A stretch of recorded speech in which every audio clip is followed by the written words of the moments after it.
നമസ്കാരം. Lights camera action എന്ന നമ്മുടെ ചാനലിലേക്ക് ഒരിക്കൽ കൂടി സ്വാഗതം. ഞാൻ നിങ്ങളുടെ ശാന്തിയുള്ള ദിനേശ്. ദാരുണമായൊരു മരണ വാർത്ത ഇന്ന് രാവിലെ തേടി വന്നു.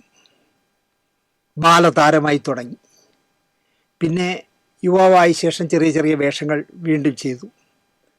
അതിനിടയിൽ ബാംഗ്ലൂർ പോയി സിനിമയുടെ ടെക്നിക്കൽ രംഗത്ത് പ്രവർത്തിക്കാനായി VFXൻ്റെ മേഖലയിൽ പ്രവർത്തിക്കുകയും ചെയ്തു പോന്ന ഹരിമുരളി എന്ന 27കാരൻ വീട്ടിൽ ഹാങ് ചെയ്ത് മരിച്ചു. അതും കലാകാരനും ബന്ധുവായ ഒരു AV മനോജിൻ്റെ വീട്ടിൽ. എന്തിനാണ് ആ സുഹൃത്തിൻ്റെ വീട്ടിൽ പോയി ആത്മഹത്യ ചെയ്തെന്നാണ് എനിക്ക് മനസ്സിലാത്തത്. അവിടെ ആയിരുന്നു അയാൾ കുറേ ദിവസമായിട്ട്, വീടിനടുത്താണ്, അവിടെയാണ് രാത്രി ഉറങ്ങിയിരുന്നത്. അടുത്തടുത്ത വീടുകളാണ് മനോജിൻ്റെയും ഹരിമുരളിയുടെയും. നിങ്ങൾ ആലോചിച്ച് നോക്കിയാൽ അച്ഛൻ്റെയും അമ്മയുടെയും കാര്യം. 27 വയസ്സേ ഉള്ളൂ ഹരിമുരളിക്ക്. 30 വർഷത്തിലധികമായി നാടകരംഗത്ത് പ്രശസ്തനായ പയ്യന്നൂർ മുരളിയുടെ മകനാണ് ഹരിമുരളി. 5-ാം വയസ്സിൽ സീരിയലിലൂടെയാണ് എന്താ പറയുക ഹരിമുരളിയുടെ അഭിനയത്തിലെ തുടക്കം. രസികലിൽ ഒരു രസകരമായ വേഷം ചെയ്തു. 5 or 6 അല്ലെങ്കിൽ ഏറിയാലൊരു 7 വയസ്സുള്ളപ്പോൾ. അത് പുറത്തു വരട്ടെ എന്ന് പറഞ്ഞാൽ അകത്തെന്തെങ്കിലും ഉണ്ടെങ്കിലേ പുറത്തു വരുമെന്ന് ദിലീപിനോട് ചോദിക്കുന്ന മനോഹരമായ ഒരു വേഷം ചെയ്തുകൊണ്ടാണ് സിനിമയിൽ തുടങ്ങിയത്. അണ്ണൻ തമ്പി, മാടമ്പി, ഡോൺ, ഉലകം ചുറ്റും വലിവൻ, പട്ടണത്തിൽ ഭൂതം തുടങ്ങിയവരും ബാലതാരമായി അഭിനയിച്ച ശേഷം ഒരു ബ്രേക്ക് എടുത്തു. എന്നിട്ട് പഠനത്തിൽ ശ്രദ്ധ കേന്ദ്രീകരിച്ചു. ഇടവേളയ്ക്ക് ശേഷം വന്ന് അമർ അക്ബർ ആൻ്റണിയിൽ ഒരു വേഷം ചെയ്തു. അങ്ങനെ വീണ്ടും യുവ നടനായി തിരിച്ചു വന്നു. ബാംഗ്ലൂരിൽ നിന്നും വിഷ്വൽ എഫക്ട്സ് പഠിച്ചിറങ്ങി കൊച്ചിയിൽ VFXലൊക്കെ ജോലി ചെയ്യുകയായിരുന്നു. പയ്യന്നൂർ മുരളി എന്ന KV മുരളിയുടെയും പ്രസന്നയുടെയും മകനാണ്. ബാലതാരമായി വന്ന നമ്മുടെ ഗണപതി ഉണ്ടല്ലോ, സത്യനന്ദിക്കാരുടെ പടത്തിൽ വന്ന ഗണപതിയും മഞ്ഞുമൽ ബോയ്സ് ഡയറക്റ്റ് ചെയ്ത ചിദംബരവും ബന്ധുക്കളാണ്. സിനിമാ നാടക നടൻ ബാബു അന്നൂർ എന്ന് പറയുന്നത് പയ്യന്നൂർ മുരളിയുടെ സഹോദരനാണ്. ബാബു അന്നൂരും ഒരു നല്ല നടനാണല്ലോ. മാനസിക അസ്വാസ്ഥ്യം നേരിടുന്ന ആളായിരുന്നു ഹരിമുരളി എന്ന് പറയുന്നു. മാനസിക അസ്വാസ്ഥ്യം അല്ലെങ്കിൽ വിഷാദ രോഗം ഇല്ലാത്ത എത്ര പേരുണ്ടാകും ഈ ലോകത്തെന്ന് ചോദിച്ചാൽ വളരെ ചുരുക്കം പേരെ കാണും. എനിക്കടക്കം ഉണ്ടാവുന്നേ വിഷാദ രോഗം. ചെറിയ ചികിത്സയിൽ തീർക്കാവുന്ന പ്രശ്നമാണ് മാനസികാസ്വാസ്ഥ്യം. ഒരുപാട് കാലം കലാരംഗത്ത് വിവിധ മേഖലകളിൽ ഉണ്ടായിരിക്കേണ്ട യൗവനമായിരുന്നു. എന്തിനീ കൊടും ക്രൂരത? അച്ഛനെയും അമ്മയും പറ്റി ആലോചിച്ചിരുന്നെങ്കിൽ ഒരിക്കലും ചെയ്യില്ല. ആ അച്ഛനമ്മമാർക്ക് മകൻ്റെ വിട പറയൽ താങ്ങാനാകട്ടെ എന്ന് മാത്രമേ എനിക്ക് പറയാനുള്ളൂ.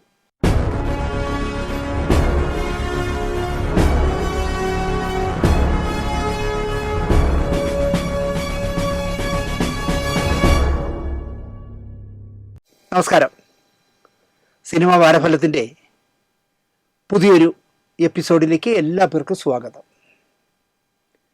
മനസ്സിൽ ആഗ്രഹിക്കുന്ന കാറുകളൊക്കെ ഉടനെ സ്വന്തമാക്കുക അല്ലെങ്കിൽ സ്വന്തമാക്കുമല്ലേ എന്ന് ഒരു അവതാരക ചോദിച്ചപ്പോൾ ഇഷ്ടമുള്ള ഏത് കാർ കണ്ടാലും ഞാൻ സ്വന്തമാക്കും. ഞാൻ ഒറ്റ മോനാ, സഹോദരന്മാരില്ല. വണ്ടികളാണ് എൻ്റെ സഹോദരന്മാർ എന്നായിരുന്നു അദ്ദേഹത്തിൻ്റെ മറുപടി. ആദ്യം വാങ്ങിയ വണ്ടിയടക്കം കൊടുക്കില്ല അല്ലേ? എത്ര വണ്ടിയുണ്ട് എന്ന് ചോദിച്ചു. അത് പറയില്ല. ഞാൻ രോമാഞ്ചം, കാവല്, കിഷ്കിന്ധഖണ്ഡം അടക്കം സിനിമകൾ കുറേ നിർമ്മിച്ചു. എല്ലാം ലാഭമാണെന്ന് പറയുന്ന മനുഷ്യൻ. അല്ലാതെ എൻ്റെ കാശ് മുഴുവൻ സിനിമ കൊണ്ടുപോയി എന്നൊരിക്കലും പറഞ്ഞിട്ടില്ല. ലംബോർഗിനിയും റോൾസ് റോയ്സും ഒക്കെ യാത്ര ചെയ്യാനായി ഉള്ളയാൾ. ഷൈൻ യുഗവുമായി ഒരു പടം തീർക്കുന്നതിൻ്റെ ഇടയിൽ പ്രശ്നത്തിൽപ്പെടുകയും വഴക്കിടുകയും പിന്നെ ഷൈൻ യുഗത്തിനെ മോനേന്ന് വിളിച്ച് കൂട്ടിയയാൾ. അശ്വന്ത് കോക്ക് സംവിധാനം ചെയ്യാമെന്ന് പറയുകയാണെങ്കിൽ ഞാൻ സിനിമ നിർമ്മിക്കാമെന്ന് പരസ്യമായി അശ്വന്ത് കോക്കിനെ വെല്ലുവിളിച്ച ധൈര്യശാലിയായ പ്രൊഡ്യൂസർ. 21 കോടി രൂപ പ്രീമിയർ ഷോയ്ക്ക് തന്നാൽ, നിങ്ങൾ പ്രീമിയർ ഷോയ്ക്ക് നിങ്ങളുടെ ഈ പടം ഇങ്ങോട്ട് തന്നാൽ നെറ്റ്ഫ്ലിക്സ് പറഞ്ഞു നിങ്ങൾ തിയേറ്ററിലൊന്നും കാണിക്കാതെ ഇങ്ങോട്ട് താ, 21 കോടി രൂപ തരാം എന്ന് പറഞ്ഞിട്ട് സിനിമ തിയേറ്ററിൽ കളിക്കാനുള്ളതാണ്, ഞാനവിടെ കളിച്ചിട്ടേ തരൂ എന്ന് പറഞ്ഞ ധൈര്യവാനായ നിർമ്മാതാവ്. എന്നെ ഒരാൾ പറ്റിക്കുന്നത് എനിക്കിഷ്ടമല്ല. പറയാനുള്ളത് നേരെ ചൊവ്വേ മുഖത്ത് നോക്കി പറയണമെന്ന് ശടിക്കുന്നയാൾ. കേരളത്തിൽ ആദ്യമായി റേഞ്ച് റോവറിൻ്റെ ഓട്ടോബയോഗ്രഫി സ്വന്തമാക്കിയ ആളുമാണ് ഞാൻ ഈ പറയുന്ന കഥാപാത്രം. ഗുഡ്വിൽ എന്നാണ് അദ്ദേഹത്തിൻ്റെ നിർമ്മാണ കമ്പനിയുടെ പേര്. ഗുഡ്വിൽ, നല്ല ഗുഡ്വില്ല. ഇതുവരെ 26 സിനിമകൾ നിർമ്മിച്ചു. പക്ഷേ ഒരു ടെലിവിഷൻ അവാർഡ് പോലും എനിക്ക് ആരും തന്നില്ല എന്ന് നിരാശയോടെ പറയുന്ന മനുഷ്യൻ. ഇതൊക്കെ കേൾക്കുമ്പോൾ കേട്ടോണ്ടിരിക്കുന്നത് നിങ്ങൾക്ക് എന്താണ് തോന്നുക? ഇയാളെപ്പോലെ ഒരു ഭാഗ്യനായകൻ നമുക്ക് എന്താ പറയുക കിട്ടിയില്ലല്ലോ എന്ന് തോന്നും, ഇല്ലേ? ശരിയല്ലേ? ഇതിനൊരു മറുവശം കൂടി പറയാം, എന്നിട്ട് ശരിയാണോ തെറ്റാണോ എന്ന് പറഞ്ഞാൽ മതി. UK ജോലി വാഗ്ദാനം ചെയ്ത് മൂവാറ്റുപുഴ സ്വദേശിയിൽ നിന്നും 50 ലക്ഷം രൂപ തട്ടിയ കേസിൽ പ്രതി കോടതി 2 വർഷം തടവും 50 ലക്ഷം പിഴയും വിധിച്ചു കഴിഞ്ഞ ആഴ്ച. എറണാകുളം സെഷൻസ് അഡീഷണൽ സ്പെഷ്യൽ കോടതി ജഡ്ജി ശബരിനാഥനാണ് വിധി പ്രഖ്യാപിച്ചത്. 50 ലക്ഷം രൂപ അടച്ചില്ലെങ്കിൽ സർക്കാരിൻ്റെ കിടിലൻ ഫുഡും അടിച്ച് 1 വർഷം കൂടി അകത്ത് കിടക്കണം. ഭാര്യയും കൂടെ ഉണ്ടായിരുന്നു കേസിൽ പ്രതിയായിട്ട്, പക്ഷെ അവരെ വെറുതെ വിട്ടു. 2011 മൂവാറ്റുപുഴ സ്വദേശിയായ വേറൊരാളിൻ്റെ നിന്ന്, രാജേഷ് മാത്യു എന്ന് പറഞ്ഞ ആളിൽ നിന്ന് UK നിങ്ങൾക്ക് ജോബ് വിസയും തരാം, ബിസിനസ്സിൽ പാർട്ട്ണറുമാക്കാം എന്ന് പറഞ്ഞ് 2 ഗഡുക്കളായി 50 ലക്ഷം രൂപ വേറൊരാളിൽ നിന്ന് അടിച്ചു മാറ്റി. വിസയും ഇല്ല, ബിസിനസ്സും ഇല്ല, കാശ് മടക്കി കൊടുത്തുമില്ല. സംശയാതീതമായി കേസ് തെളിയിക്കപ്പെട്ടതിനാൽ 50 ലക്ഷം രൂപ കോടതിയിൽ കെട്ടിവെച്ചാൽ അത് പരാതിക്കാരന് നൽകും. സർക്കാർ ചെലവിൽ തിന്നും കുടിച്ചും കിടന്നാൽ മതിയെങ്കിൽ ദിവസം 20,000 രൂപ ലാഭം എന്ന് കരുതിയാൽ 50 ലക്ഷം രൂപ അടയ്ക്കാതെ 1 വർഷം കൂടി കൊതുകടിയും കൊണ്ട് കിടക്കണം. ഇത് ആദ്യത്തെ കേസൊന്നുമല്ല. വിദേശത്ത് ഉപരിപഠനവും ബിസിനസ്സും ഉറപ്പിച്ച് ലക്ഷങ്ങൾ തട്ടിയതിന് 2 വർഷം തടവും 16.52 ലക്ഷം പിഴയും മറ്റൊരു കേസിൽ ഇതേ ജഡ്ജി തന്നെ വിധിച്ചു. ഇതിൽ ഭാര്യയല്ല, അമ്മയായിരുന്നു കൂട്ടുപ്രതി. പക്ഷേ സംശയത്തിൻ്റെ ആനുകൂല്യത്തിൽ ഭാര്യയെ വിട്ടതുപോലെ തന്നെ അമ്മയും വിട്ടു, ഇയാളെ മാത്രം പിടിച്ചു. ശരിക്കും പറഞ്ഞാൽ ശബരിനാഥൻ ജഡ്ജിക്ക് ഇയാളുടെ കേസുകൾക്ക് വിധി പറയാനേ നേരം കാണൂ എന്ന് തോന്നുന്നു. കക്ഷിയുടെ പേര് പറഞ്ഞില്ല ഞാൻ ഇതുവരെ. ജോബി ജോർജ്, കിടിലമാണ് കേട്ടോ, എന്ന പ്രശസ്തനായ നിർമ്മാതാവാണ് ഈ തട്ടിപ്പ് വീരൻ. സിനിമയിൽ വരുന്നവരൊക്കെ വലിയ വലിയ വാചകങ്ങൾ അടിക്കുകയും തട്ടിപ്പിന് ഒത്താശയല്ല തട്ടിപ്പ് ചെയ്ത് ജീവിക്കുകയും ചെയ്യുന്നത് എന്താണെന്ന് എനിക്ക് മനസ്സിലാവുന്നില്ല. ഈ ജോബി ജോർജിൻ്റെ ഇൻ്റർവ്യൂകൾ നിങ്ങൾ യൂട്യൂബിൽ തപ്പി നോക്കും, വലിയ വലിയ വാചകങ്ങളാണ് പുള്ളി അടിക്കുന്നത്. കോടികളൊക്കെ പുല്ലുപോലെയൊക്കെയാണ് സംസാരിക്കുന്നത്. പക്ഷേ കണ്ടവനെ പറ്റിച്ച് എത്ര കാലം കഴിയാൻ നമുക്ക് സാധിക്കും ജോബി ജോർജ് എന്നാണ് എനിക്ക് പറയാനുള്ളത്. അമ്മയും ഭാര്യയും ഒക്കെ പ്രതിയാക്കി നാണം ഉണ്ടെങ്കിൽ നിങ്ങൾ ഇങ്ങനെയൊക്കെ ചെയ്യാമോ? എന്തായാലും വലിയ കഷ്ടമായി.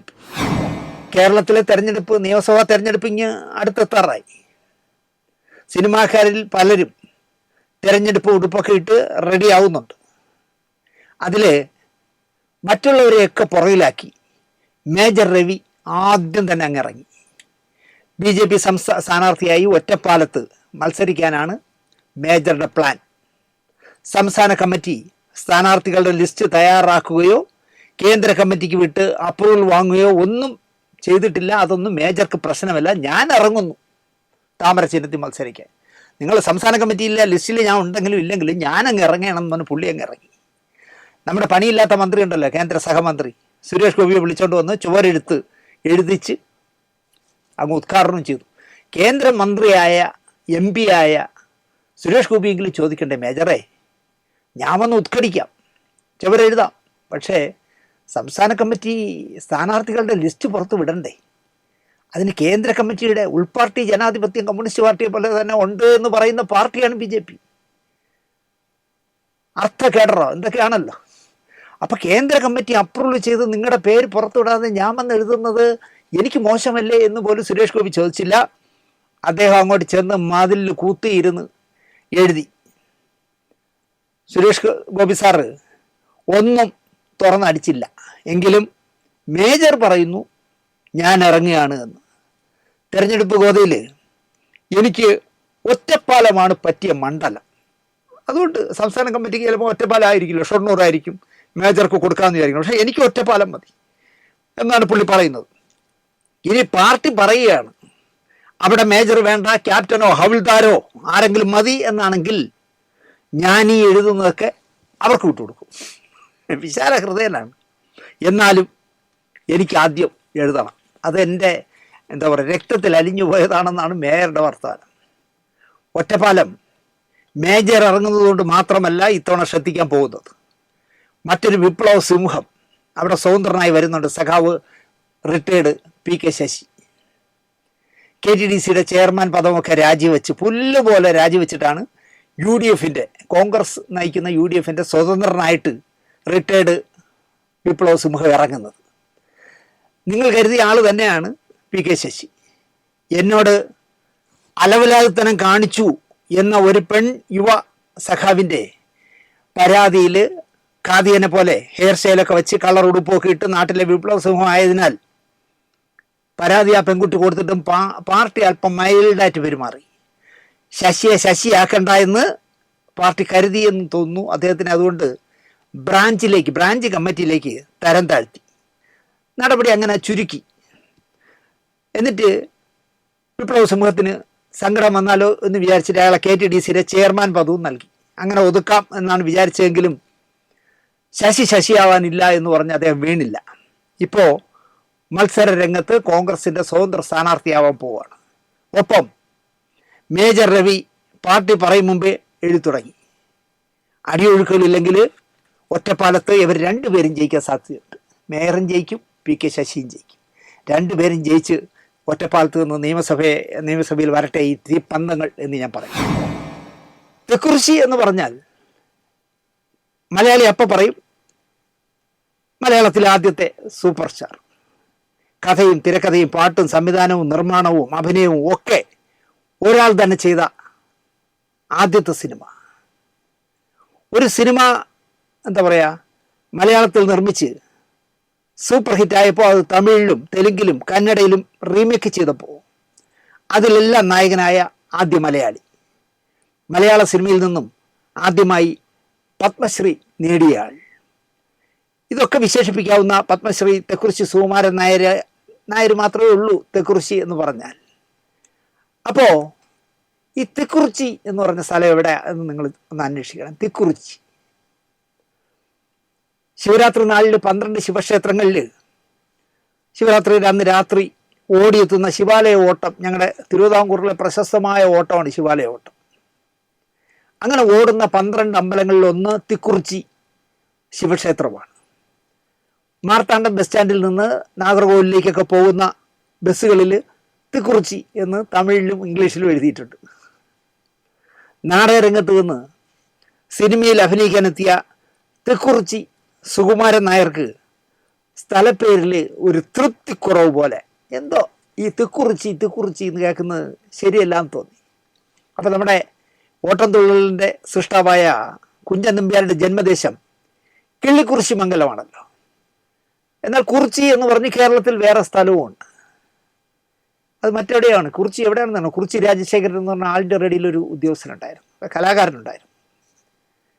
തിക്കുറിച്ചിയെ സുകുമാരൻ നായർ തെല്ല് പരിഷ്കരിച്ചു. അത് ഈ കിള്ളിക്കുറിശി മംഗലം മനസ്സിൽ കിടന്നുകൊണ്ടായിരിക്കണം. അദ്ദേഹം തിക്കുറിച്ചിയെ തിക്കുറിശിയാക്കി. തിക്കുറിശി സുകുമാരൻ നായരെന്ന് ഏകപക്ഷീയമായി അദ്ദേഹം പേര് സ്വീകരിച്ചു. ഗസറ്റിൽ പബ്ലിഷ് ചെയ്യാനോ പഞ്ചായത്തിൻ്റെ അനുവാദം വാങ്ങാനോ ഒന്നിനും പോയില്ല. നാടക സമിതിക്കാരോടൊക്കെ നോട്ടീസിൽ തിക്കുറിശി സുകുമാരൻ നായരെന്ന് വയ്ക്കാൻ ചട്ടം കെട്ടി. അത്ര മാത്രമേ അദ്ദേഹം ചെയ്തുള്ളൂ. പുതിയ പേര് ജനം ഏറ്റെടുത്തു, തിക്കുറിശി സുകുമാരൻ നായർ. പാലക്കാട് കേരളത്തിനോട് ചേർത്തിട്ട് കന്യാകുമാരി ജില്ല തമിഴ്നാടിന് കൊടുത്തപ്പോൾ ഈ പറയുന്ന തിക്കുറിശി അല്ലെങ്കിൽ തിക്കുറിച്ചി തമിഴ്നാട്ടിലായിപ്പോയി. മലയാളി തിക്കുറിശിയാക്കിയ തിക്കുറിച്ചി തന്നെയാണ് ഇന്നും കന്യാകുമാരി ജില്ലയിലുള്ളത്. ജില്ലയിലെ എഴുത്തുകൂത്തുകളിലെല്ലാം തിക്കുറിശിയില്ല, തിക്കുറിച്ചിയേ ഉള്ളൂ. 700ഓളം സിനിമകളിൽ അഭിനയിച്ച സൂപ്പർ ഹിറ്റായ പാട്ടുകൾ എഴുതിയ തിക്കുറിശി വിട പറഞ്ഞിട്ട് 29 വർഷമായി. ഈ കഴിഞ്ഞ മാർച്ച് 11, 29 വർഷമായി തെക്കുറിശ്ശി മാമൻ കേരളം വിട്ടു, ഈ ലോകം വിട്ടുപോയിട്ട്. അടുത്ത കഥ. എൻ്റെ വീട്ടിൽ ആദ്യം ഉണരുന്നതും അവസാനം ഉറങ്ങുന്നതും ഞാനാണ്. ചുരുങ്ങിയത് 1:30-2 മണിയാവും ഞാൻ കിടക്കാൻ. 7-7:30 മണിയാവുമ്പോൾ എണീക്കും. തലേന്ന് എടുത്തു വെച്ച 1 ലിറ്റർ വെള്ളം സിപ്പ് ചെയ്ത് 10-30 മിനിറ്റ് കൊണ്ട് രാവിലെ കുടിച്ച് തീർക്കും. ടോയ്ലറ്റിലൊക്കെ പോയിട്ട് വന്ന് എഴുത്തോ വായനയോ ഫോട്ടോകൾ അയക്കലോ ഒക്കെ ആവും പിന്നെ എൻ്റെ പണി. ഒരു 8-8:30 ആവുമ്പോൾ സിന്ധു എണീറ്റ് ചായ ഇടും. ചായ റെഡി എന്നുള്ള ബെൽ മുഴങ്ങുമ്പോൾ ഞാൻ താഴേക്ക് ചെല്ലും. അപ്പോൾ ടി വിയിൽ വാർത്ത വയ്ക്കും. ഇപ്പം മിക്കവാറും സ്ഥിരമായി കാണുന്നത് റിപ്പോർട്ടർ ചാനലാണ്.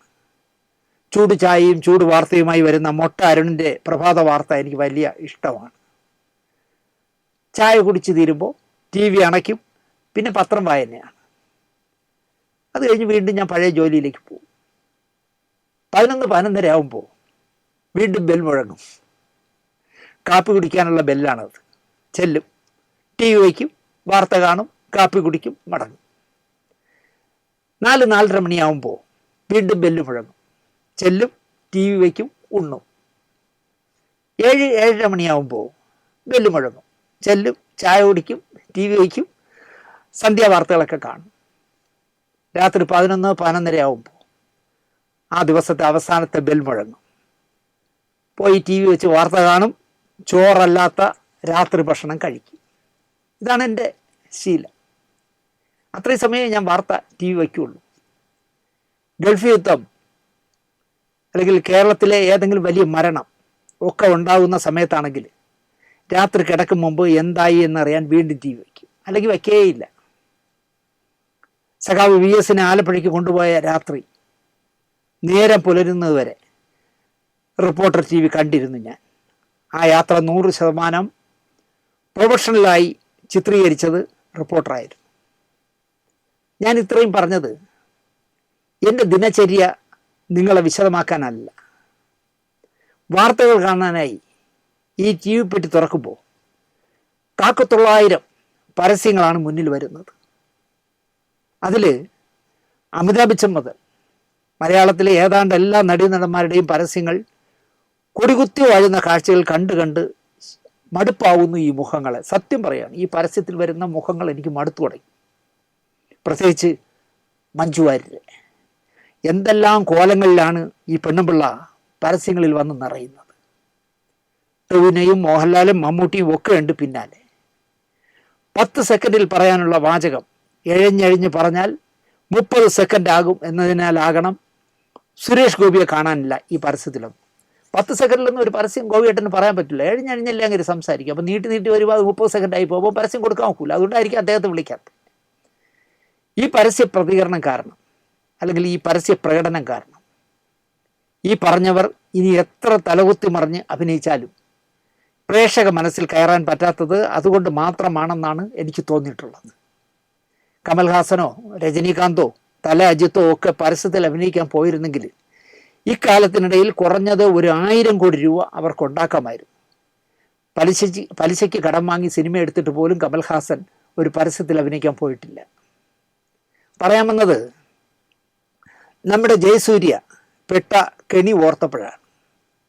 ഇന്ന് രാവിലെ റിപ്പോർട്ടറിലെ പ്രധാന വാർത്തകളിലൊന്ന് ജയസൂര്യക്കെതിരെ ED കോടതിയിൽ പ്രതിപട്ടികയിൽ ചേർത്ത് കേസ് സമർപ്പിച്ചു എന്നാണ്. ED നോട്ടീസ് നൽകുകയും ചോദ്യം ചെയ്യുകയും 39 ലക്ഷത്തിൻ്റെ ജയസൂര്യയുടെ വസ്തുവകകൾ കണ്ടുകെട്ടുകയും ചെയ്തത് കുറച്ച് നാൾ മുൻപാണ്. അത് ഞാൻ വാരഫലത്തിൽ പറയുകയും ചെയ്തിരുന്നു. സേവ് ബോക്സ് എന്ന ലേല ആപ്പിലൂടെ നിക്ഷേപ തട്ടിപ്പ് നടത്തിയ കേസിൽ 1 കോടി രൂപയോളം വാങ്ങിച്ചിട്ട്, അത് ഭാര്യയുടെയും ഭർത്താവിൻ്റെയും പേരിൽ വാങ്ങിച്ചിട്ട് സാദിഖ് റഫീഖ് എന്ന മുഖ്യ പ്രതിയോടൊപ്പം ചേർന്ന് പൊതുജനത്തെ പറ്റിച്ചു എന്നായിരുന്നു കേസ്. ED ജയസൂര്യയെ ഇന്ന് പ്രതി ചേർത്തിരിക്കുന്നു. ആ വാർത്ത മൊട്ടാരനാണെന്ന് വായിച്ചത്. ഞാൻ ചോദിക്കുന്നത്, ഒരു സ്വർണ്ണപ്പണിക്കാരൻ്റെ മകനായി ജനിച്ച് ദാരിദ്ര്യവും അല്ലലും അറിഞ്ഞ് മിമിക്രി കളിച്ച് നടന്ന് ജൂനിയർ ആർട്ടിസ്റ്റായിട്ട് നടന്ന് കോടികൾ സമ്പാദിച്ചു കഴിഞ്ഞാൽ എന്താണ് ജയസൂര്യ നിനക്ക് ഈ ആക്രാന്തം എന്നാണ്. എനിക്ക് എത്ര കാലം നിങ്ങൾ കോടതി കയറി ഇറങ്ങേണ്ടി വരും? വല്ല കാര്യമുണ്ടോ എന്നാണ് എനിക്ക് ജയസൂര്യോട്. ഈ പൈസ വരുമ്പോൾ യവന്മാരുടെയൊക്കെ ആക്രാന്തമാണ് ഇത് കാണിക്കുന്നത്. ഇപ്പോൾ ഈ 39 ലക്ഷം രൂപ കണ്ടു കിട്ടിയപ്പോഴും ജയസൂര്യ മനസ്സിൽ വിചാരിച്ചിട്ടുണ്ട്, കൊണ്ടുപോടാ പുല്ലേ, ഞാൻ അടുത്തൊരു പരസ്യത്തിൽ അഭിനയിച്ച് അല്ലെങ്കിൽ ബ്രാൻഡ് അംബാസഡറായി ഞാൻ 5 കോടി ഉണ്ടാക്കുമെന്നായിരിക്കും അയാൾ വിചാരിച്ചത്. പക്ഷേ പൊതുജനത്തിൻ്റെ മുന്നിൽ നാണം കെടുകയാണ് എന്നുള്ളൊരു ബോധം ഈ പരസ്യങ്ങളിൽ അഭിനയിക്കാൻ പോകുന്ന ആണായാലും പെണ്ണായാലും തോന്നുന്നത് നല്ലതായിരിക്കുമെന്ന് ഞാൻ പറയും. നാളെ ഏതെങ്കിലും ഇതുപോലൊരു പരസ്യ തട്ടിപ്പിൽ മഞ്ജു വാര്യർ വീഴണേ എന്നാണ് ഞാൻ പ്രാർത്ഥിക്കുന്നത്, ആശിക്കുന്നത്. കാരണം ഇതുപോലെ കേസിൽ പെടണമെങ്കിൽ അവർ പഠിക്കൂ. എത്ര കോടി രൂപ ഉണ്ടാക്കണം എന്നാലോചിക്കും പരസ്യം ചെയ്ത്. പാണ്ഡനായുടെ പല്ലിന് ശൗര്യം പണ്ടേ പോലെ ഫലിക്കുന്നില്ല എന്ന് നമ്പ്യാർ പറഞ്ഞിട്ടുണ്ട്.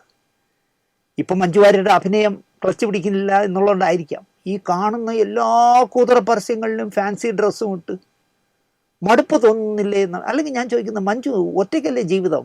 എത്ര കോടി രൂപ വേണം നിങ്ങൾക്കൊരു ജന്മം ജീവിക്കാൻ? നിങ്ങളതിൻ്റെ എത്ര ഇരട്ടി ഉണ്ടാക്കി കാണും? എന്നാലെങ്കിൽ ഈ പൈസയുടെ ആക്രാന്തം ഒന്ന് അവസാനിപ്പിക്കണമായിരുന്നു. കഷ്ടം. കണ്ണു തുറക്കുന്ന വേഗതയിലായിരുന്നു വെള്ളാരം കണ്ണുകളുള്ള മോണോലിസ ഫോസ്ലെ എന്ന് പറഞ്ഞ ഒരു പെൺകുട്ടി, ഒരു പാവം പെൺകുട്ടി, 10-17 വയസ്സായ ഒരു പെൺകുട്ടി ഇന്ത്യ മുഴുവൻ ശ്രദ്ധിക്കപ്പെട്ടത്. നിങ്ങൾക്കറിയാമായിരിക്കും മോണോലിസയെ, വെള്ളക്കണ്ണുള്ള ഇതൊരു സുന്ദരി.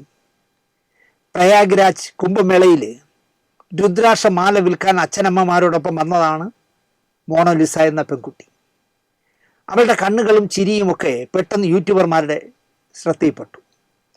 അവർ അവളെ മാല വിൽക്കാൻ സമ്മതിക്കാതെ പിറകേ നടന്ന് ഷൂട്ട് ചെയ്തു. ഗത്യന്തരമില്ലാതെ അച്ഛൻ അവളെ നാട്ടിലേക്ക് കയറ്റി വിട്ടു.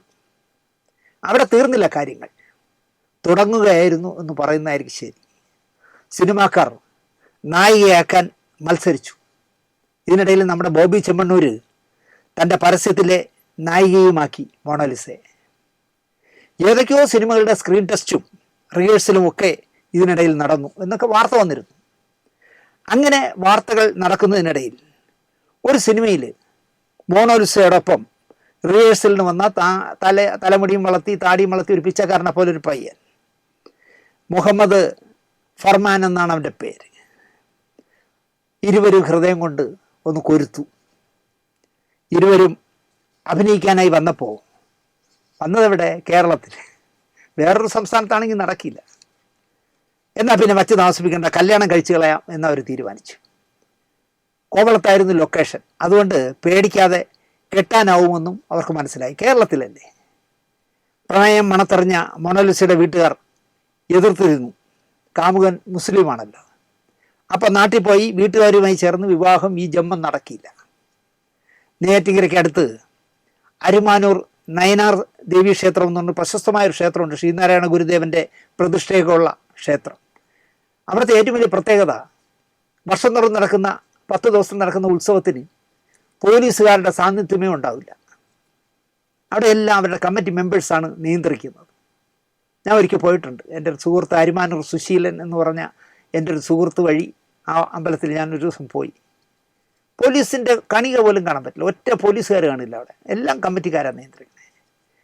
ഏതെങ്കിലും ഒരുത്തൻ വൃത്തികേട് കാണിച്ചാൽ അടിച്ച് പഞ്ചറാക്കും എല്ലാവരും കൂടെ ചേർന്ന്. അത്രയും പ്രശസ്തമാണ് ആ അമ്പലം. അപ്പോൾ അവിടെ ശ്രീനാരായണ ഗുരുദേവൻ്റെ പ്രതിമയുടെ മുന്നിൽ വച്ച് മോണോലിസ വിവാഹിതയായി, താലി കെട്ടി. ഒരു ബലത്തിന് കമ്മ്യൂണിസ്റ്റ് പാർട്ടിയുടെ സംസ്ഥാന സെക്രട്ടറി എം വി ഗോവിന്ദനും വിദ്യാഭ്യാസ വകുപ്പ് മന്ത്രി വി ശിവൻകുട്ടിയും തിരുവനന്തപുരം ജില്ലാ സെക്രട്ടറി കൂടിയായ എം പി എ റഹീമും കല്യാണത്തിന് സാക്ഷ്യം വഹിക്കാനെത്തി. ഒരു ജാതി, ഒരു മതം, ഒരു ദൈവം, മനുഷ്യനെ എന്ന് പ്രഖ്യാപിച്ചയാളാണ് മഞ്ഞപ്പട്ടും പതിച്ചിരിക്കുന്ന ആ വന്ധ്യവയോധികൻ എന്ന് മോണോലിസയ്ക്കോ ഫർമാനോ മനസ്സിലായോ എന്ന് എനിക്കറിയില്ല. ചുമ്മാ കല്യാണമല്ല, കല്യാണം കഴിഞ്ഞ് 2 പേരും രേഖകളുമായി രജിസ്റ്റർ ഓഫീസിൽ പോയി രജിസ്റ്റർ ചെയ്തു. കുംഭമേളയ്ക്ക് വന്നപ്പോൾ എനിക്ക് 17 വയസ്സേ ആയുള്ളൂ എന്ന് മോണോലിസ പറഞ്ഞ വീഡിയോ ഉണ്ട്. ആ വീഡിയോയുമായിട്ട് VHP, വിശ്വ ഹിന്ദു പരിഷത്ത് അടക്കം പ്രതിഷേധിക്കാൻ ഇറങ്ങി. അതെന്തുകൊണ്ടെന്ന് വെച്ചാൽ മറ്റേ കെട്ടുന്ന പയ്യ ഒരു മുസ്ലിമായോണ്ടാണ്. 18 വയസ്സാകാത്ത മോണോലിസയെ മറ്റേ ഇവർ പറയുന്നൊരു ഇതുണ്ടല്ലോ, അങ്ങനെ കല്യാണം കഴിച്ചു കളഞ്ഞു എന്ന് പറഞ്ഞ് ബഹളം ഉണ്ടാക്കി. 2008 ജനുവരി 1 മോണോലിസ ജനിച്ചത്. അപ്പോൾ മൊണാലിസയ്ക്ക് 18 വയസ്സും 2 മാസവുമായിരിക്കുന്നു. 2008 കേരള വിവാഹ രജിസ്റ്റർ പൊതു ചട്ടങ്ങളിലെ 11/1 പ്രകാരമാണ് അവർ രജിസ്റ്റർ ചെയ്തത്. ഇത്തരത്തിൽ വിവാഹം രജിസ്റ്റർ ചെയ്യാൻ ആരാധനാലയങ്ങളിൽ വിവാഹം നടത്തിയതിൻ്റെ സർട്ടിഫിക്കറ്റും വധൂവരന്മാരുടെ തിരിച്ചറിയൽ രേഖകളും പ്രായം തെളിയിക്കുന്ന രേഖകളും ഒപ്പം വേണം. ഇവയെല്ലാം പരിശോധിച്ച ശേഷമാണ് സർട്ടിഫിക്കറ്റ് രജിസ്ട്രേഷൻ ഡിപ്പാർട്ട്മെൻറ്റിൽ നിന്ന് കൊടുത്തത്. എന്നാലും VHP പറയുന്നത് മൊണാലിസയുടെ അമ്മ പറയുന്നത്രേ മോക്ക് പ്രായപൂർത്തിയായിട്ടില്ല എന്ന്. രേഖകളൊന്നും VHPക്ക് വേണ്ട. വിജയ് തമ്പിയാണല്ലോ കേരളത്തിലെ നേതാവ്, സിനിമാക്കാരൻ. അവർക്കൊന്നും ഈ രേഖയൊന്നും വേണ്ട. അവളുടെ അമ്മ എന്ത് പറയുന്നു അതാണ് ഡേറ്റ്. മൊണാലിസയുടെ അച്ഛൻ ജയസിംഗ് ഫോസ്ലെ തമ്പാനൂർ പോലീസിൽ പരാതി നൽകി. വധൂവരന്മാരെ സ്റ്റേഷനിലേക്ക് വിളിച്ചു വരുത്തി കാര്യം സംസാരിച്ചു. മൊണാലിസയ്ക്ക് ഭർത്താവിൻ്റെ കൂടെ പോയാൽ മതിയെന്ന് ഉറപ്പിച്ച് SIയോട് പറഞ്ഞു. ഒടുവിൽ ഒന്നും മിണ്ടാതെ അച്ഛൻ നാട്ടിലേക്ക് മടങ്ങി. അപ്പോഴും വിശ്വഹിന്ദു പരിഷത്തിൻ്റെ കലി അടങ്ങിയിട്ടില്ല. എന്നാലും ഒരുത്തൻ കെട്ടിക്കളഞ്ഞല്ലോ എന്നുള്ളതാണ്. അതൊരു മുസ്ലിം ചെറുക്കൻ കെട്ടിക്കളഞ്ഞല്ലോ എന്നാണ് VHPയുടെ പ്രശ്നം. ഏത് സമയത്താണ് തൃശ്ശൂരിൽ നിന്ന് പാർലമെൻറ്റിലേക്ക് ജയിക്കാനും 10 കേന്ദ്രമന്ത്രിമാരെ തൻ്റെ കീഴിൽ തരണം എന്ന് പറയാനിരിക്കുമ്പോൾ സ്വതന്ത്ര ചുമതലയുള്ള സഹമന്ത്രി പോലും ആക്കാതെ ദുഷ്ടന്മാർ പണിയില്ല സഹമന്ത്രിയായി നമ്മുടെ സുരേഷ് ഏട്ടനെ ഒതുക്കിക്കളഞ്ഞു. സത്യം അതാണ്. കാരണം അദ്ദേഹം പറഞ്ഞു, ഞാൻ പാർലമെൻറ്റിലോട്ട് ചെല്ലട്ടെ, 10 കേന്ദ്രമന്ത്രിമാർ എനിക്ക് കീഴിലുണ്ടാവണം. അതെങ്ങനെ ഉണ്ടാവുമെന്ന് അന്നും ഞാൻ ആലോചിച്ചു, ഇപ്പോഴും ആലോചിക്കും.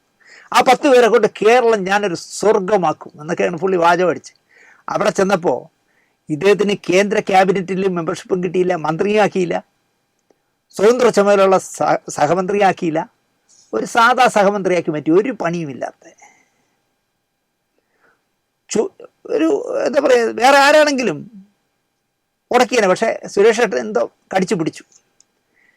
ഇത്തരം സത്യങ്ങൾ വിളിച്ചു പറഞ്ഞാൽ നമ്മുടെ സുരേഷ് ഗോപിക്കും അദ്ദേഹത്തിൻ്റെ 2 ആൺമക്കൾക്കും കലിപ്പിലാകും എന്നാണ് എനിക്ക് കിട്ടിയ ഉപദേശം. കാരണം അദ്ദേഹത്തിൻ്റെ ഇപ്പോൾ കല്യാണം കഴിക്കാത്തൊരു പയ്യുണ്ടല്ലോ, അവൻ ഭയങ്കര കലിപ്പിലെന്ന് പറയുന്നു. എൻ്റെ അച്ഛനെ നിരന്തരമായി വേദനിപ്പിക്കുന്നു ശാന്തിയുള്ള ദിനേശ് എന്ന് പറഞ്ഞാൽ മറ്റേ പുല്ലൻ എന്നൊക്കെ പറഞ്ഞ് അവൻ ഭയങ്കര ഡയലോഗ് എന്ന് പറയുന്നു. എന്നാൽ നമുക്ക് പറയാതിരിക്കാനും പറ്റുന്നില്ല. കാരണം നമ്മളെ കണ്ണും മുന്നിൽ നടക്കുന്ന കാര്യങ്ങൾ എങ്ങനെ പറയാതിരിക്കുമെന്നേ. സിനിമാക്കാരനായ കേന്ദ്രമന്ത്രിയാണ്. സിനിമയ്ക്കായി ഒരു ചെറുവിരൽ വാർത്താ പ്രക്ഷേപണകാര്യ മന്ത്രിയെ കണ്ട് നടപടിയെടുക്കാൻ പോലും കഴിയാതെ പോയ ഒരു മന്ത്രിയാണ് സുരേഷ് ഗോപി എന്ന് ഞാൻ പറയണ്ടല്ലോ. അദ്ദേഹം സിനിമാക്കാരനായിരുന്നതുകൊണ്ട് കേന്ദ്രമന്ത്രിയാവുമ്പോൾ എന്തെങ്കിലുമൊക്കെ ഇവിടെ മല മറിക്കും എന്ന് വിചാരിച്ചു. മറിച്ചു. എങ്ങനെ? നായകനായി അദ്ദേഹം അഭിനയിച്ച സിനിമയുടെ ടൈറ്റിലിൻ്റെ പേര് പറഞ്ഞ് സെൻസർ ബോർഡ് കൊത്തിപ്പറിക്കുമ്പോൾ പോലും ഒന്ന് പ്രതികരിക്കാൻ പോലും ആകാത്ത പാവം മന്ത്രിയായിപ്പോയി അദ്ദേഹം. വായില്ല കുന്നിലപ്പനായിപ്പോയി അദ്ദേഹം. കേരളത്തെ നാറ്റാനായി കേരള സ്റ്റോറി 1ഉം 2ഉം എടുക്കുമ്പോൾ മൗനി ബാബയായ ഒരു മന്ത്രി പിന്നെന്ത് പറയാൻ നമ്മുടെ സുരേഷ് ഗോപി ഏട്ടനെ പറ്റി.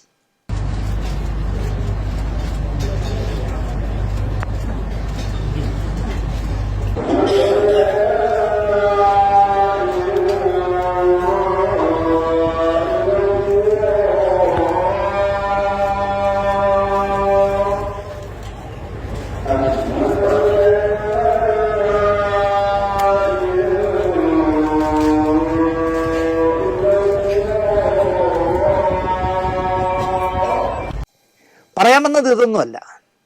സ്വതന്ത്ര ചുമതലയില്ലാത്ത സഹമന്ത്രിയുടെ വകുപ്പുകൾ ഏതൊക്കെയാണെന്ന് എത്ര മലയാളികൾക്ക് അറിയാമെന്നാണ് എനിക്ക് ചോദിക്കാനുള്ളത്. സുരേഷ് ഗോപി എന്ന കേന്ദ്ര സഹമന്ത്രിക്ക്, സ്വതന്ത്ര ചുമതലയില്ലാത്ത സഹമന്ത്രിക്ക് ഏതൊക്കെ വകുപ്പുകളാണെന്ന് എത്ര പേർക്കറിയാമെന്ന് എനിക്ക് സംശയമുണ്ട്.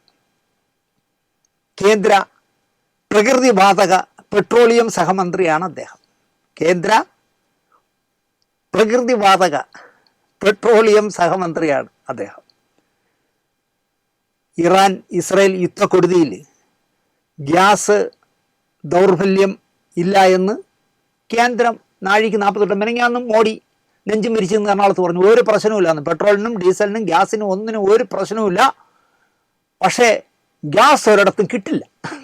അതെന്താണെന്ന് എനിക്ക് മനസ്സിലാവുന്നില്ല.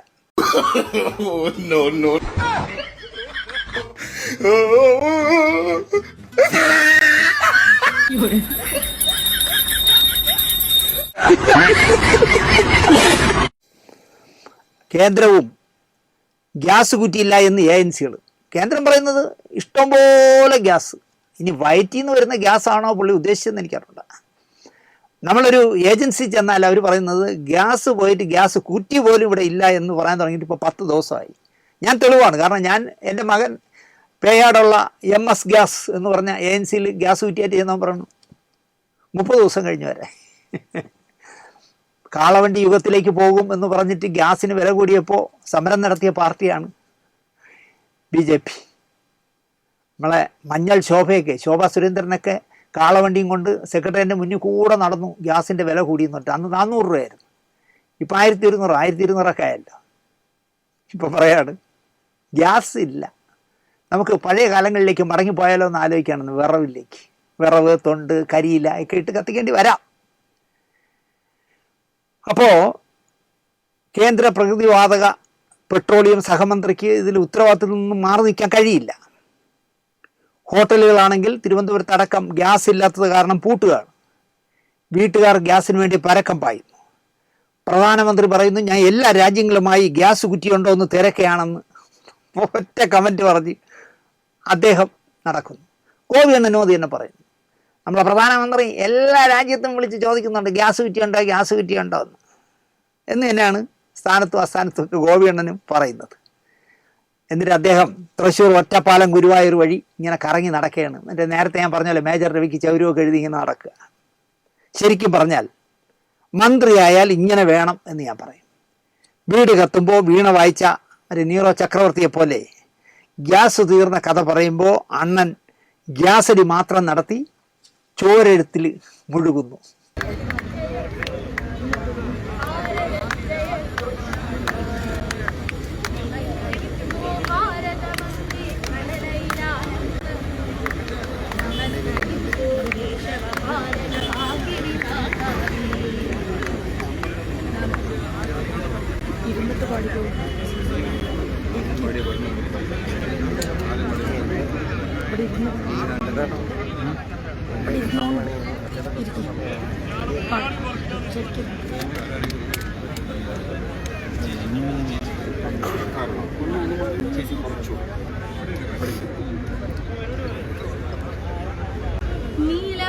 നീലാഞ്ജനപ്പൂവിൻ താരാട്ടുഞ്ഞാലിൽ തേവാരം നൽകും തങ്കക്കൈനീട്ടം ചന്ദ്രനോ സൂര്യനോ മലരിയോ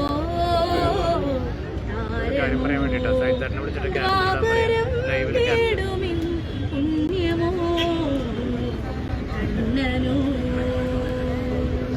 നീലാഞ്ജനപ്പൂവിൻ താരാട്ടുഞ്ഞാലിൽ തേവാരം നൽകും തങ്കക്കൈനീട്ടം ചന്ദ്രനോ സൂര്യനോ മലരിയോ താരമോ. അങ്ങനെ നടക്കട്ടെന്നേ, അല്ലാതെ എന്ത് പറയാൻ. ഒരു കഥ കൂടി പറഞ്ഞ് ഞാനിത് അവസാനിപ്പിക്കാം. തറ കോമഡികൾ കേട്ട് സ്ഥലകാല ബോധം മറന്ന് ചിരിക്കുന്ന ആളാണ് മമ്മൂട്ടി. വെളുപ്പുകൾ പറയുന്നവരെ കൂടെ കൂട്ടും.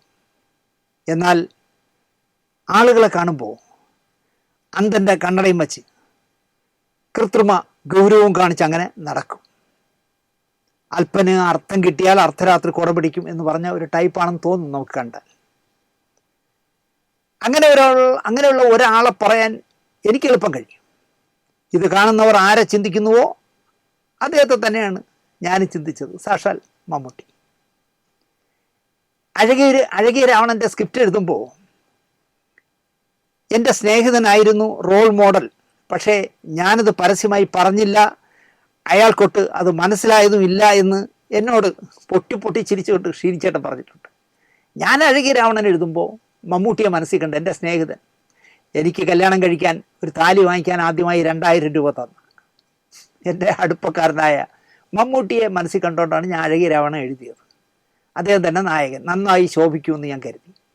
പക്ഷെ അദ്ദേഹത്തിന് മാത്രം അത് മനസ്സിലായില്ല. പകരം മമ്മൂക്ക കരുതിയത് ഇത് സിദ്ധി സായി PKR പിള്ളയെയാണോ അറ്റ്ലസ് ജ്വല്ലറി രാമചന്ദ്രനെയാണോ എന്നൊക്കെ ചിന്തിച്ചു. നമുക്ക് അങ്ങനെയാണ് വിചാരിച്ചത്, അവരെയൊക്കെയാണ് ഈ എഴുതി വെച്ചിരിക്കുന്നതെന്ന് വിചാരിച്ചു. ഞാനത് തിരുത്താനും പോയില്ല എന്നാണ് ഷീനിച്ചേട്ടൻ പറഞ്ഞത്. എന്നിട്ട് ഷീനിച്ചേട്ടൻ്റെ തലകുത്തി ചിരിക്കുന്ന ഒരു ചിരിയുണ്ട്, ഫ്രണ്ട്സിൽ ചിരിച്ചതുപോലെ പൊട്ടി പൊട്ടി ചിരിച്ചു. തുടരെ 6-7 പടങ്ങൾ കൂപ്പുകുത്തിയ കാലം, തൻ്റെ സമയം കഴിഞ്ഞു എന്ന് സ്വയം നിശ്ചയിച്ച കാലം നമ്മുടെ മമ്മൂട്ടി. അഡ്വാൻസ് നൽകിയ എൻ്റെ ഗുരുനാഥനായ ഹരികുമാറും മറ്റൊരു ഗുരുനാഥനായ ബാലു ഗുരുത്തും അടക്കം അഡ്വാൻസ് തുകകൾ തിരിച്ചു വാങ്ങിയ കാലം. എന്തും വരട്ടെ, എത്ര തുക വേണമെങ്കിലും ചെലവിടാം, ഒരു ബർത്തിനായി നമുക്ക് ന്യൂഡൽഹി എടുക്കാമെന്ന് ജൂബിലി ജോയ് തോമസും ജോഷി സാറും നിശ്ചയിച്ചു. ഒരു പ്രതീക്ഷയും ഈ പടം എടുക്കുമ്പോൾ മമ്മൂട്ടിക്കില്ലായിരുന്നു. ഇതിൻ്റെ ചിത്രീകരണം മെർലാൻഡ് സ്റ്റുഡിയോയിൽ നടക്കുമ്പോൾ സിനിമാ പത്രപ്രവർത്തകനായി ഞാൻ സെറ്റ് കവർ ചെയ്യാൻ ചെന്നു. ഒരു സെറ്റിൽ പോയാൽ സംവിധായകൻ്റെയോ നിർമ്മാതാവിൻ്റെയോ പ്രൊഡക്ഷൻ എക്സിക്യൂട്ടീവിൻ്റെയോ പെർമിഷൻ വാങ്ങിയിട്ടേ സെറ്റിൽ കയറാവൂ എന്നൊന്നും കന്യയ്യപ്പനായ എനിക്കറിയില്ല, എൻ്റെ കൂടെ സ്റ്റില്ലെടുക്കാമെന്ന ഫോട്ടോഗ്രാഫർ ശ്രീകുമാറിനും അറിയില്ല. കയറി ഇങ്ങ് ചെന്നു. അപ്പോൾ അന്നത്തെ വർക്ക് കഴിഞ്ഞിട്ട് എണ്ണ വാങ്ങി മുഖത്തൊക്കെ പുരട്ടി മേക്കപ്പ് അഴിച്ച് മമ്മൂക്ക ഇറങ്ങുകയാണ് പോകാനായിട്ട്. ജോഷി സാറിനോട് യാത്ര പറയുമ്പോഴാണ് ഞാൻ ചെന്നത്. ത്യാഗരാജനോട് കൈയും കൊടുത്തു. ആധികാരികമായി വഴി തടഞ്ഞു നിന്നുകൊണ്ട് ഞാൻ പറഞ്ഞു, മേക്കപ്പ് അഴിച്ചോ? വളരെ കൂളായിട്ട് അദ്ദേഹം പറഞ്ഞു, ഇന്നത്തെ കഴിഞ്ഞു. കവർ ചിത്രം അടിക്കാൻ ട്രാൻസ്പെറൻസി അടക്കം എടുക്കാനാ ഞാൻ വന്നത്. എന്നാൽ ഞാൻ ആരാണെന്നോ എന്താണെന്നോ ഒന്നും പറയാതെ ഞാൻ വെച്ച് കാച്ചിയതാണ്, എനിക്കറിയില്ല, അതുകൊണ്ടാണ്. നാളെയും ഇവിടെ തന്നെയാണ് വർക്ക്, മെർലൻ സ്റ്റുഡിയോയിൽ തന്നെയാണ് വർക്ക്, നാളെ എടുക്കാം എന്ന് പറഞ്ഞ് നമുക്ക് പോയി. എന്നെ കണ്ട് കക്ഷി പേടിച്ചു എന്നാണ് ഞാൻ കരുതിയത്. കാരണം അത്ര വിധേയനായി എന്നെ ഊതിയതാണ്. എവിടെ നോക്കിറ്റി പറിച്ചു അതൊരു കന്യയ്യപ്പൻ, അവനറിയില്ല. പക്ഷേ പുള്ളി ഈ പടം പൊളിഞ്ഞൊക്കെ നിൽക്കുന്ന കാലമായതുകൊണ്ട് സ്ഥിരം സ്വഭാവം എടുത്തില്ല. നേരെ റിവേഴ്സ് ഇട്ട് വളരെ ശാന്തനായിട്ട് കൂളായിട്ട് പറഞ്ഞിട്ടേക്ക് പോയി, നാളെ എടുക്കാം. അതേ മമ്മൂട്ടി ജീവിതത്തിൽ ആദ്യം കിട്ടിയ സ്വർണ്ണ മെഡൽ വാങ്ങാൻ ചെന്ന് എന്നോട് വഴക്കിട്ടു. ഭീമൻ രഘുവിൻ്റെ പിന്തുണയോടെ എന്നെ തല്ലണം എന്നൊക്കെ അങ്ങ് തീരുമാനിച്ചു. പൊളിഞ്ഞുപോയി. കാരണം പൊളിഞ്ഞു നിന്നതിൽ നിന്നും ആ സമയത്ത് ന്യൂഡൽഹി വന്ന് വലിയ ഹിറ്റാവുകയും വീണ്ടും അദ്ദേഹം താരമാവുകയും നായർ സാബ് അടക്കം നിറയെ പടങ്ങൾ കിട്ടുകയൊക്കെ ചെയ്തു. അതുകൊണ്ടാണ് ആ സ്റ്റേജിൽ വെച്ച് എന്നോട് കയറി ഉടക്കിയത്. അസുഖത്തിൻ്റെ പിടിയിൽ നിന്ന് രക്ഷപ്പെട്ടപ്പോൾ എത്ര എളിമയോടെ പ്രാർത്ഥിച്ചവർക്കൊക്കെ മമ്മൂട്ടി നന്ദി പറഞ്ഞു. കാണുന്നവരോടൊക്കെ വളരെ എളിമയോടെ സംസാരിച്ച എല്ലാവരോടും. ഇപ്പോൾ വീണ്ടും നമുക്ക് പഴയ ഫോമിലായല്ലോ. ഇപ്പോൾ വീണ്ടും മറ്റേ അസുഖം തുടങ്ങി, അത് കൃമികടിയുടെ അസുഖം അദ്ദേഹത്തിന് തുടങ്ങി എന്ന് തോന്നുന്നു. മുഖ്യമന്ത്രിയുടെ പ്രിയപ്പെട്ടവൻ ആയതിനാലാണല്ലോ കൈരളി ചാനലിൻ്റെ ചെയർമാനാക്കിയത്. വി എസിനെ കരിവാരി തേക്കാനുള്ള ഒരു സിനിമ വി എസ് വെറുക്കപ്പെട്ടവൻ എന്ന് പരസ്യമായി വിളിച്ച കിഡ്നി കച്ചവടക്കാരൻ്റെ കാശ് മുടക്കി രഞ്ജി പണിക്കരെ കൊണ്ട് ചെയ്ത് നമുക്ക് നായകനുമായി. ഒരു പാർട്ടിക്കാരനും താങ്കളെ ആലോചനപ്പെടുത്തിയതേയില്ല. ചെയ്യാൻ പാടില്ലാത്ത സിനിമയായിരുന്നു. പക്ഷേ കിഡ്നി കച്ചവടത്തിലൂടെ കോടികളുണ്ടാക്കിയ ഒരു വെറുക്കപ്പെട്ടവനെന്ന് പരസ്യമായി പറഞ്ഞ അച്യുതാനന്ദനെ താറടിച്ച് കാണിക്കാനായി എടുത്ത സിനിമ. അതിന് പിണറായിയുടെ ഫുൾ സപ്പോർട്ടും കിട്ടിയെന്ന്. താങ്കൾ നായകനായി ഒരു പാർട്ടിക്കാരനും താങ്കളെ ആലോചനപ്പെടുത്തിയതുമില്ല. താങ്കൾ സദാസമയം പരസ്യമായി കോൺഗ്രസ്സുകാരനായ ആൻഡോ ജോസഫിനെയും രമേഷ് പിഷാരടിയെയും കൊണ്ടു നടക്കുന്നു. ഒരിക്കലും രോഗഗ്രസ്തനായ വി എസിനെ പോയി കാണാത്ത താങ്കൾ കോൺഗ്രസ്സുകാരനായ ഉമ്മൻചാണ്ടി അസുഖബാധിതനായപ്പോൾ പോയി കാണുകയും ചെയ്തു. ആരും താങ്കളൊരു കോൺഗ്രസ്സുകാരനാണോ അല്ലെങ്കിൽ കോൺഗ്രസിൻ്റെ പുറകെ നടക്കുകയാണോ എന്നൊന്നും ചോദിച്ചില്ല. പിഷാരടി, നിങ്ങൾ എൻ്റെ പിറകെ സദാ ഇങ്ങനെ നടക്കരുത്. ജനം ഞാനൊരു കോൺഗ്രസ്സുകാരനായോ എന്ന് സംശയിക്കുമെന്ന് ഒരു തവണ പോലും നമുക്ക് ചോദിച്ചിട്ടേയില്ല. ശരിയല്ലേ? ഒരു രാത്രി കൊണ്ട് ഒരു നാടിനെ മുഴുവൻ പ്രകൃതി നൂറുകണക്കിന് ജീവൻ അപഹരിച്ചപ്പോൾ അവിടെ താങ്ങും തണലുമായി നിന്ന ഒരു പാർട്ടിയുടെ ജില്ലാ സെക്രട്ടറി, താങ്കൾ അടൂരിൻ്റെ പടം കഴിഞ്ഞ് മടങ്ങും വഴി അന്നെൻ്റെ കണ്ണടയും താരത്തിൻ്റെ പൊങ്ങച്ചവുമായി ചെന്നപ്പോൾ പാർട്ടി ജില്ലാ സെക്രട്ടറിയായ നിങ്ങളെക്കാൾ സുമുഖനായ, നിങ്ങളെക്കാൾ പെരുമാറാൻ അറിയാവുന്ന ഒരാൾ നിങ്ങളെ അനുഗമിച്ചപ്പോൾ നിങ്ങൾക്ക് കുരുപൊട്ടി. ഇവൻ കൂടെ നടന്നാൽ ഞാനൊരു ചോപ്പൻ ആയി പോവും എന്ന് അദ്ദേഹത്തിന് സംശയം തോന്നി. പരസ്യമായി ഒരു പാർട്ടിയുടെ ഭരിക്കുന്ന ഒരു പാർട്ടിയുടെ ജില്ലാ സെക്രട്ടറിയെ നിങ്ങൾ അപമാനിച്ചിട്ടും മുഖ്യമന്ത്രി നിങ്ങളോടാണ് മാപ്പ് പറഞ്ഞത്. ഒരു മുഖ്യമന്ത്രി പിണറായിയുടെയൊക്കെ ഒരു ഗതികേട് ആലോചിച്ച് നോക്കണേ. അത്തരം ഒരു മാനസികാവസ്ഥയിലായിരിക്കാം നമ്മുടെ മുഖ്യമന്ത്രി. ഞാൻ അറിഞ്ഞത് നിങ്ങളുടെ പ്രിയപ്പെട്ടവനായ ജോൺ ബ്രിട്ടാസ് MP പാർട്ടി ജില്ലാ സെക്രട്ടറി റഫീഖിനെ വിളിച്ച് മമ്മൂട്ടി വരുന്നുണ്ട്, കൂടെ ഉണ്ടാകണം എന്ന് പറഞ്ഞിരുന്നു എന്നാണ്. ഞാൻ റഫീഖിനെ വിളിച്ച് ഏർപ്പാടാക്കിയിട്ടുണ്ടെന്ന് ബ്രിട്ടാസ് തൻ്റെ ചെയർമാനായ മമ്മൂട്ടിയെ വിളിച്ച് പറഞ്ഞിരിക്കില്ല എന്നും തോന്നുന്നു. അങ്ങനെയാണെങ്കിൽ ഈ കമ്മ്യൂണിക്കേഷൻ ഗ്യാപ്പിന് റഫീഖ് എന്തിന് മറുപടി പറയണം? ഞാൻ ഒരു വർഷത്തിലധികമായി ഇവിടുത്തെ ദുരന്തം വിതച്ച മനുഷ്യരോടൊപ്പം നിൽക്കുന്നവനാണ്. നിങ്ങൾ വന്നപ്പോൾ ബഹുമാനം കൊണ്ട് കൂടെ വന്നു. നിങ്ങൾക്ക് പിഷാരടിയുമായി ആന്റണിയുമായി നടക്കുമെങ്കിൽ നിങ്ങൾ വഴിമാറി നടക്കണം എന്ന് റഫീഖ് ആ ക്യാമറയുടെ മുന്നിൽ വെച്ച് പറഞ്ഞിരുന്നെങ്കിൽ എന്താകുമായിരുന്നു സ്ഥിതി? ഞാൻ ന്യായമായൊരു ചോദ്യം ചോദിക്കണേ.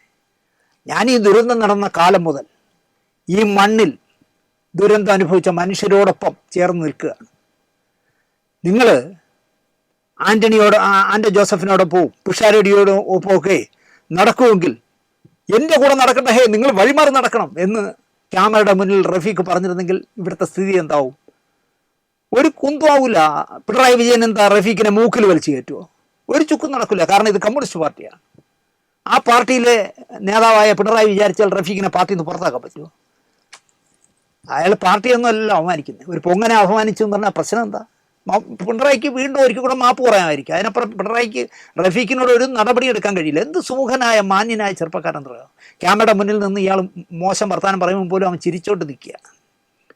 മോശമായിപ്പോയി മമ്മൂട്ടി, നിങ്ങളുടെ അല്പത്തരം എന്ന് മാത്രമേ എനിക്ക് പറയാനുള്ളൂ. റഫീഖ് ചുവന്ന കൊടിയും പിടിച്ചല്ലല്ലോ നിങ്ങളുടെ കൂടെ നടന്നത്. അയാൾ ഏത് പാർട്ടിക്കാരനെന്ന്, മുസ്ലിം ലീഗുകാരനാണോ കമ്മ്യൂണിസ്റ്റുകാരനാണോ കോൺഗ്രസ്സുകാരനോ ഒരു ബ്രാൻഡും ഇല്ലായിരുന്നല്ലോ. അസുഖം ഒക്കെ ഉള്ളതല്ലേ. മനുഷ്യരുടെ പ്രാക്ക് ഇനിയെങ്കിലും വിളിച്ച് കയറ്റണ്ട എന്നാണ് എനിക്ക് മമ്മൂട്ടിയോട് പറയാനുള്ളത്. ആൾക്കാരെ മുന്നിലിട്ട് നാറ്റിയിട്ട് വീട്ടിൽ പോയിട്ട് വീഡിയോ കോളിൽ വിളിച്ചിട്ട് റഫീഖിനോട് സോറി പറഞ്ഞത്രേ. ആർക്ക് വേണം നിങ്ങളുടെ സോറി എന്നാണ് സത്യത്തിൽ റഫീഖ് പറയേണ്ടത്. റഫീഖിൻ്റെ സ്ഥാനത്ത് ഞാനായിരുന്നെങ്കിൽ അപ്പം ചോദിച്ചനെ. ഒന്നിൽ ഞാൻ ഫോൺ എടുക്കില്ല, എന്നെ വീഡിയോ കോൾ വിളിച്ചാൽ ഞാൻ എടുക്കില്ല. പ്രത്യേകിച്ച് ഞാൻ ആരെയും വീഡിയോ കോൾ എടുക്കാറില്ല. ഇദ്ദേഹം വിളിച്ചാൽ ഒട്ടും എടുക്കില്ല. കാരണം എന്നെ പരസ്യമായി ക്യാമറയുടെ മുന്നിൽ നിന്ന് തെറിയും പറഞ്ഞിട്ട് അവഹേളിച്ചിട്ട് വീട്ടിൽ പോയിരുന്ന് വീഡിയോയിൽ രഹസ്യമായിട്ട് വിളിച്ചിട്ട് സോറി കേട്ടോ റഫീഖെ, ഞാൻ അങ്ങനെ ഉദ്ദേശിച്ചില്ല എന്ന് പറയുമ്പം നിങ്ങളുടെ സോറി ആർക്ക് വേണം വച്ചിട്ട് പോകണം എന്ന് പറയണം റഫീഖ്. പക്ഷേ റഫീഖ് പറയില്ല, പാവം. മോശമായിപ്പോയി മമ്മൂട്ടി ചെയ്തത് എന്ന് മാത്രം പറഞ്ഞുകൊണ്ട് ഇതിൻ്റെ പേരിൽ ഇനി ഫാൻസുകാർ പൊങ്കലിടാനൊന്നും വരണ്ട. ഞാൻ ഇപ്പോൾ ശ്രീകണ്ഠൻ നായരുടെ തമ്മിൽ പ്രോഗ്രാമിൽ പോയപ്പോൾ ഒരു മമ്മൂട്ടി ഫാൻസുകാരൻ അവിടെ ഉണ്ടായിരുന്നു. പക്ഷേ അയാൾ നല്ല ആധികാരികമായിട്ടാണ് സംസാരിച്ചത്. എനിക്ക് മമ്മൂക്കയോട് അടങ്ങാനാവാത്ത സ്നേഹവും ബഹുമാനവും ഉണ്ട്. പക്ഷേ റഫീഖിനോട് കാണിച്ചത് ശുദ്ധ വങ്കത്തരമായി പോയി എന്ന് മാത്രമേ എനിക്ക് പറയാനുള്ളൂ. മേലിൽ ഇതുപോലെ ഒരു ചെറുപ്പക്കാരനെ അവഹേളിക്കാൻ പോകരുത്.